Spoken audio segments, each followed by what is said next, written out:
Maglalaway ka talaga sa sobrang sarap. Hilaw na mangga, tapos bagoong na medyo manamis-namis na may konting sipa ng anghang. Bumili ako ng 20 pesos na bagoong plus itong 2 piraso ng mangga na binili ko pa talaga sa palengke. Hindi season ng tagmangga ngayon kaya medyo mahal nga itong nabili ko kahit 2 piraso lang at kalahating kilo na yan. Nangangasim na nga ako habang binabalatan ko ito. Kaway-kaway sa mga taong mahilig din sa maasim na katulad ko. Pagkatapos magbalat ay tanabi ko na nga muna itong 2 pirasong mangga. Hindi na nga ako nakapag-antay at eto, lulutuin na natin itong bagoong. Sa pagluluto nitong bagoong, kailangan natin ng suka, sile, sibuyas, at bawang. Hindi ko na pinakita dito sa video pero kailangan din natin ng konting asukal para medyo manamis-namis itong lulutuin nating bagoong. Sa sili naman, pwede ka magdagdag, pwede ka din magbawas. Depende na lang kung gaano kaanghang ang gusto mo dito para sa bagoong. Naglagay na nga rin tayo dito ng konting pampalasa katulad ng asin, preservatives, at pamintang pino. Kung ayaw mo maging maalat itong niluluto mo, advice ko lang sa'yo, konting asin na lang muna ang ilalagay natin. Nilagay ko na nga rin dito ang 1 cup vinegar na kanina ko pa tinabi. Sasabihin ko sa inyo, sa pagluluto nitong bagoong, wala talagang exact na sukat. Depende na lang sa'yo kung gaano katamis, gaano kaanghang,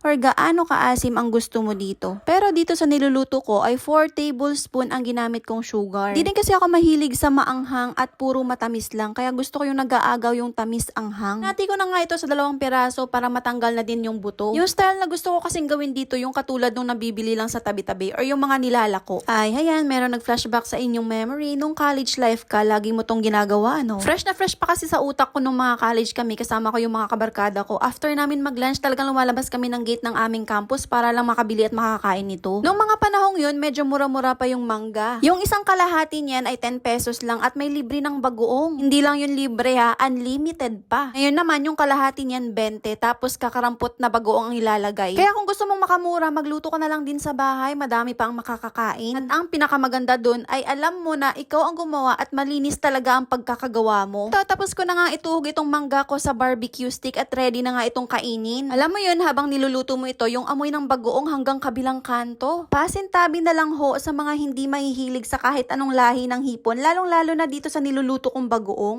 Pero kung bagoong at mangga lover ka, alam mo yung ganitong pakiramdam habang niluluto mo to. Janjaran! Ready na nga ito, kaya hali kayo at samahan niyo akong kumain nito. Magkunyari na lang muna tayo for today's video na wala tayong katabing bata, pero ang totoo, yung anak ko dyan nagpupumilit na makisama dito sa video ko. Ay grabe, ayan, nakita nyo naman napaka-solid at napakadami ng nilagay ko dyang bagoong sa mangga. Ayan na po, sa unang kagat at meron pang sumabit na isang malaking hipon dyan. Hindi lang ako sure kung hipon ba to or anong klaseng uri ng seafood itong sumabit dito sa bunganga ko na galing dun sa niluto naming bagoong. Pero grabe, ang solid talaga nito hanggang ngayon kahit paulit-ulit kong pinapanood itong video ko dahil i-upload ko na, nangangasim pa rin talaga ako. Kaya ikaw be, habang nanonood ka dyan, alam ko na tumutulo na yung laway mo dyan. Kaya wag ka nang magpapigil at tumakbo ka na sa palengke para makabili nitong mangga at bagoong at magluto ka na din.